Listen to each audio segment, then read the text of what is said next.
Assalamualaikum warahmatullahi wabarakatuh. Jumpa lagi dengan saya di sini di dalam video ini ya. Semoga hidup Anda penuh keberlimpahan. Semoga hidup Anda penuh kebahagiaan. Semoga hidup Anda selalu sehat ya. Semoga hidup Anda penuh dengan mengucap syukur ya. Intinya kunci untuk menjadi manusia-manusia yang kaya itu adalah orang yang selalu mengucap syukur ya. Di dalam kitab suci para nabi ya sudah diajarkan tentang bagaimana caranya mengucap syukur dan manfaatnya mengucap syukur. Kalau saya ini adalah orang yang beragama Islam, tentu kalau mengucap syukur itu didasari dengan ayat Al-Quran, yaitu la in syakartum la azidannakum wa in kafartum inna adzabi lasyadid, yaitu siapa yang bersyukur maka akan diberi kelimpahan rezeki, dan siapa yang kufur maka akan diberi kebalikannya ya. Jadi kalau menurut istilah Jawa dari kakek saya, yaitu siapa yang syukur ya, nang sopo ae sing syukur. Kakek saya itu bilangnya seperti ini, Job. Nang sapa ae sing syukur bakal uripe dadi makmur. Nek sapa sing mengeluh uripe bakal rekoso, utawa sing ngresula iku rekoso, sing syukur iku makmur. Dieling-eling ya nang pesene mbae. Nah, itu adalah pesan kakek saya. Siapa yang bersyukur hidupnya akan makmur. Siapa yang ngresula, lawan kata dari syukur, hidupnya akan rekoso ya. Jadi itu intinya. Bagaimana caranya kita mengucap syukur, yaitu kita mempraktekkan ya kunci dari kehidupan dalam surat Al-Fatihah, yaitu Bismillahirrohmanirrohim, Alhamdulillahirobbil alamin. Bagaimana caranya kita menjadi Alhamdulillahirobbil alamin, yaitu puji syukur ya kepada Allah, Tuhan pencipta jagat semesta raya. Apapun ya yang terjadi di dalam hidup kita, kita harus selalu bersyukur. Baik itu kejadian positif, baik itu kejadian negatif, kita harus selalu mengucap syukur ya. Sebab kalau kita mengucap syukur dari dalam, contoh ya, jika kita menerima kejadian yang negatif, dari dalam kita itu sudah mengucap syukur ya. Dari luar kita itu berusaha untuk mengucap syukur, tapi dari dalam kita itu ngersulo. Wah, misalnya apa itu dicurangi orang lah, uangnya dibawa kabur orang. Dari dalam kita itu ngersulo, tapi dari luar wes ora apa-apa, wes digawa uangku dibawa kabur orang itu, pasti diganti Tuhan. Tapi dari dalam orang itu memancarkan energi, wah semerugi, setan aku dihapusi wong kae, wah awas nih. Kalau dari dalam ya, yang ada di dalam jiwa kalian itu tidak syukur, maka luarnya itu belum syukur teman-teman. Itu tidak sinkron. Syukur itu ya dalamnya syukur dan luarnya syukur. Jika dalam dan luar sudah benar, maka itu perlu diceklis ya, itu sudah menjadi syukur yang benar. Contoh misal ya, kalau uang kita dibawa kabur orang, kita jangan berburu-buru, itu membuat jiwa kita rusak. Kita harus selalu memperbaiki jiwa kita. Kalau uang kita dibawa kabur orang, yaitu katakanlah seperti ini ya, dari dalam sudah bersih, luarnya harus dibersihkan supaya lega hati kita. Ya sudah, uang saya dibawa kabur, misalnya Joko ya, ya Allah ya, uang saya itu tidak pergi dari saya, uang saya tetap uang saya, tapi uang saya hanya sedang berpindah tempat dari milik saya menjadi berjalan-jalan ke Joko, dan kemudian uang saya akan berjalan-jalan terus di setelahnya Joko, dan uang saya dalam melakukan perjalanan itu akan melipat gandakan dirinya, dan uang saya akan memanggil teman-temannya untuk kembali kepada saya. Jika kita melakukan doa itu tulus ya dari dalam, tentunya itu keajaiban-keajaiban dari luar itu akan mendukung kita untuk mendapatkan rezeki yang tidak terduga-duga, sehingga uang yang besar itu akan kembali ya kepada kita. Ucapkanlah kata-kata itu, uang saya tidak akan pernah habis, uang saya tidak akan pernah hilang, uang saya hanya sedang berjalan-jalan di tempat siapa ya, orang yang membawa kabur uang Anda. Lalu kemudian uang saya melakukan perjalanan terus dan melipat gandakan dirinya, dan uang saya akan kembali kepada saya dengan membawa teman-temannya. Lakukan, ucapkan kata-kata itu sampai itu kita merasa ada kekuatan dari kata-kata itu, sampai hati kita itu merasa lega. Jika hati kita sudah merasa lega, itu artinya kata-kata kita itu sudah ada energinya, kata-kata itu kita itu sudah ada getarannya, dan semuanya akan kembali kepada kita ya. Jika kita positif, hasilnya negatif. Jika kita negatif, hasilnya pasti negatif. Maksudnya jika positif, hasilnya positif. Tapi kalau jika kita negatif, hasilnya negatif. Kehidupan itu seperti itu polanya teman-teman ya.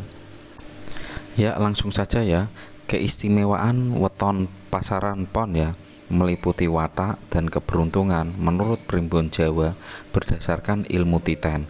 Berdasarkan kamus Kitab Primbon Jawa Kuno yang sudah diteliti oleh para leluhur Jawa, weton pasaran pon memiliki keistimewaan, yaitu pemegang segel dan cakra dasar langit yang berelemen logam. Selain itu, weton pasaran pon mempunyai keistimewaan yang meliputi watak dan keberuntungan. Nah, untuk dapat mengetahui lebih lengkap tentang keistimewaan weton pasaran pon meliputi watak keberuntungan ya, simak video ini baik-baik ya. Berdasarkan kamus Kitab Primbon Jawa Kuno, di bawah naungan segel cakra dasar langit yang berelemen logam, weton pasaran pon memiliki keistimewaan, yaitu berwatak tegas. Selain tegas, weton pasaran pon juga memiliki watak yang keras hati, disiplin, dan setiap bertindak atau melakukan sesuatu selalu terarah dengan jelas. Keistimewaan lain dari weton pasaran pon dapat disimbolkan dengan watak dari Sang Hyang Kajamaya, atau sebutan lain adalah Kamadewa, yang merupakan anak Semar. Semar itu siapa? Yaitu Hyang Ismoyo, anak Semar dan istrinya Dewi Sri. Sang Hyang Kajamaya atau Kamadewa merupakan dewa cinta atau asmara yang berparas sangat tampan seperti Mas Joko dan elok sekali di Tribuana. Tribuana itu maksudnya jagat Mayapada, Madyapada, dan Arcopodo. Lali Arcapada. Bahasa Indonesia jok lali aku malah klinonggo basa Jawa. Sang Hyang Kajamaya menjadi lambang laki-laki yang sempurna di kayangan, yang memiliki mata jahitan, berhidung mancung, bergigi hitam karena sisik, serta berpakaian seperti dewa. Tetapi pada bagian kepala tampak layaknya kesatria. Di samping memiliki watak baik, weton pasaran pon juga memiliki kelemahan atau kekurangan, yaitu terletak pada hati atau pada asmara. Menurut Primbon Jawa, jika weton pasaran pon bergender laki-laki bisa mengendalikan asmaranya, maka akan menghasilkan energi cinta yang positif. Sedangkan jika weton pasaran pon merupakan seorang wanita, maka kelemahannya terletak pada sifat egois yang sangat tinggi. Egois itu maksudnya itu tidak mau dikalahkan, harus mementingkan dirinya ya. Terlalu berlebihan maksudnya. Dalam hal keberuntungan, weton pasaran pon yang berelemen logam mempunyai keistimewaan, yaitu kuasa atau memiliki tempat kejayaan serta keberuntungan, yaitu di arah barat. Dalam hal pengendalian, weton pasaran pon yang berelemen logam bisa dikendalikan oleh weton pasaran paing yang berelemen api. Sementara itu, weton pasaran pon yang berelemen logam juga bisa mengendalikan pasaran legi yang berelemen kayu. Dalam hal penguatan, weton pasaran pon yang berelemen logam bisa dikuatkan oleh pasaran kliwon yang merupakan pemegang dari segel spiritual.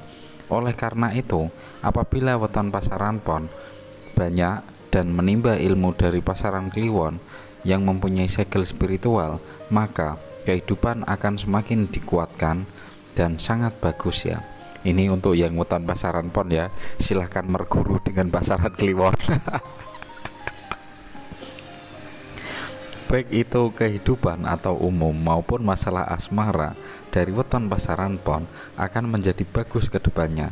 Tetapi weton pasaran pon juga dapat dilemahkan, tidak berdaya atau kalah kuat dengan weton pasaran pahing, legi dan wage. Sebab hal itu termasuk ke dalam sistem perputaran dari energi langit yang berguna untuk mengendalikan diri yang lebih baik dan lebih terarah ke depannya. Sehingga dalam melakukan apapun atau sesuatu, weton pasaran pon bisa fokus. Dan kunci kesuksesan untuk weton pasaran pon adalah tetap pada titik fokus ya.